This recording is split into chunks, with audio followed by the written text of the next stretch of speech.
Hän on herännyt tuntien kipeä, yksin jäämisen tunteen häpeä. Hän on nahkatakkinen tyttö, se sama tyttö on nähnyt helvetin. Nahkatakkinen tyttö, se sama tyttö on uskonut ihmisiin. Hän on nahkatakkinen tyttö, se sama tyttö on nähnyt helvetin. Nahkatakkinen tyttö, se sama tyttö on uskonut ihmisiin.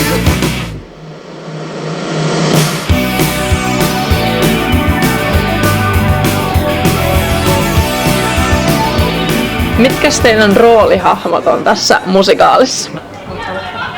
Mä olen Aino. Aino on tällainen reipas partiolaistyttö. Ainolla on tällainen salattu menneisyys, jota sitten tässä vähän lähdetään setvimään musikaalin aikana.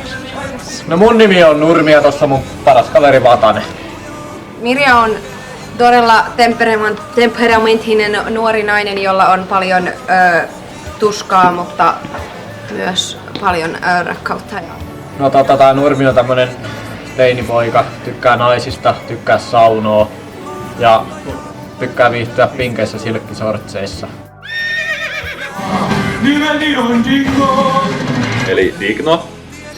Se on semmonen lukiolaispoika. Vatanen on fiksumpi. Mä oon semmonen sylvimumma ja mun roolihahmo on semmonen tosi hullutteleva. Henri, se on tämmönen hipsterijätkä. Se on semmonen hyvä jätkä, mutta sillä on kuitenkin vahvoja mielipiteitä. Semmonen sekopää, ylimielinen. Elikkä samanlainen kuin mä.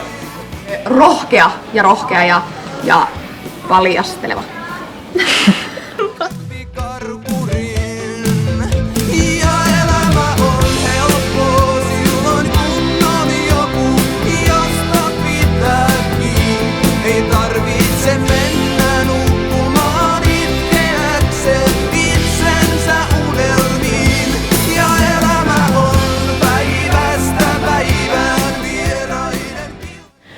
Millaista teidän mielestä on ollut tehdä tätä musikaalia?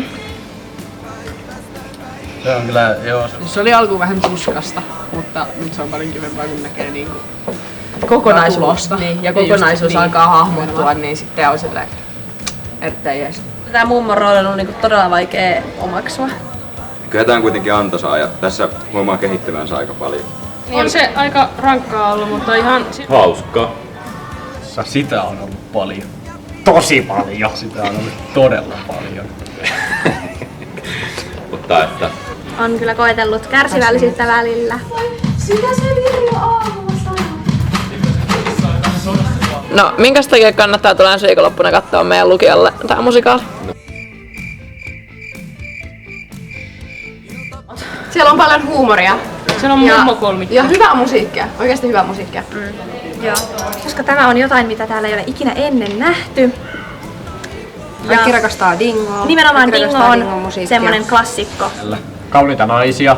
Tää on aivan eeppinen musiikki, siis sovitukset aivan mahtavia. Kyllä. Aivan mieletön esitys tulossa. Ja hyvä tarina. Kannattaa tulla paikalle, koska siitä on tosi hyvää settiä taas tarjolla niin kuin aina näissä Kangasalan lukion musikaaleissa. Ja kaikki on tehnyt tosi suurilla panoksilla töitä. Ja sen takia mä haluan nähdä just sut katsomassa meidän musikaalia tänä vuonna.